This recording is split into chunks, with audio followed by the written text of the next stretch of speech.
Hello and welcome back. This is part two of listing your house, listing your property, and listing it properly. So, in any case, we left off because of the last video got a little long.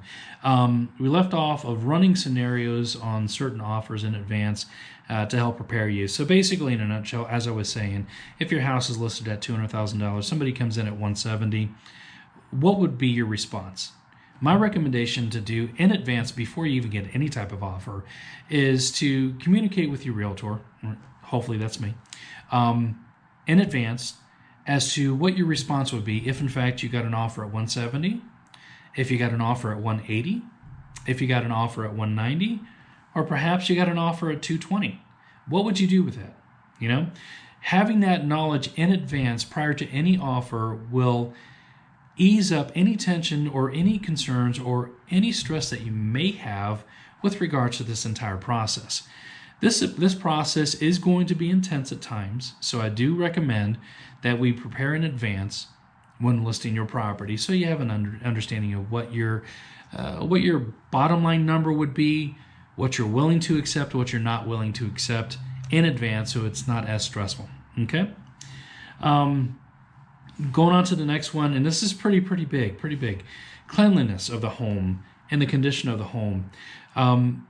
What I do differently from most is I like to actually visit your house as your listing agent. I like to visit your house to see what kind of condition it's in.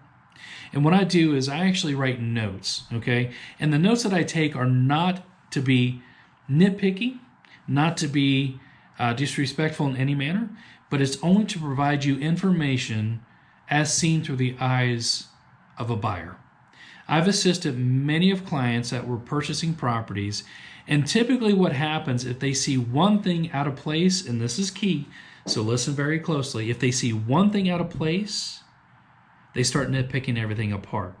So what I like to do is I actually like to go into the house, make my notes, leave the notes with you, give my recommendations, and you can choose to do whatever you like to do with those recommendations.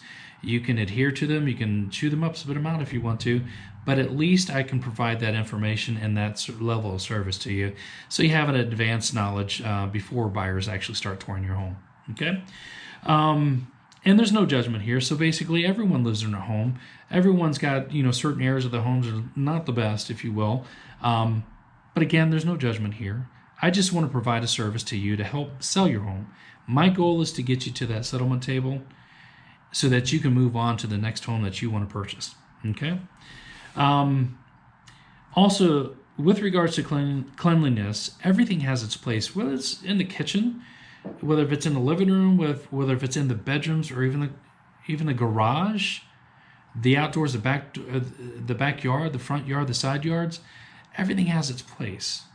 So take the garbage cans on the side and put them up, line them up, make it look good.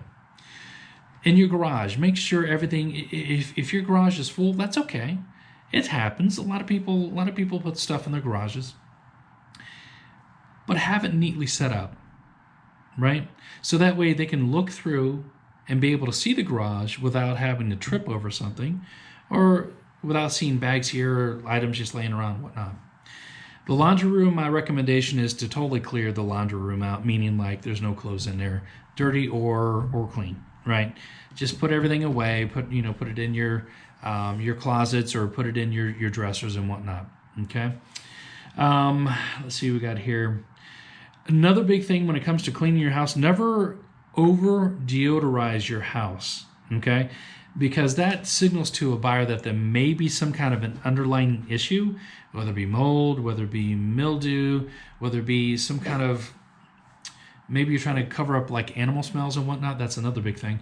But never over odorize, because you're going to have a lot of people nowadays that are extremely sensitive to perfumes and extremely sensitive to deodorizers, okay?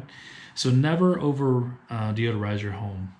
Pet smells, again, that's big.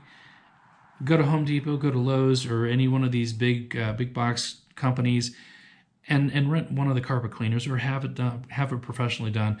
If you need names of professional carpet cleaners, I can provide those to you as well. Okay, we are embarking on 5 minutes again, so I'm going to stop this and start segment 3 so that way these videos are not too long for consumers. All right.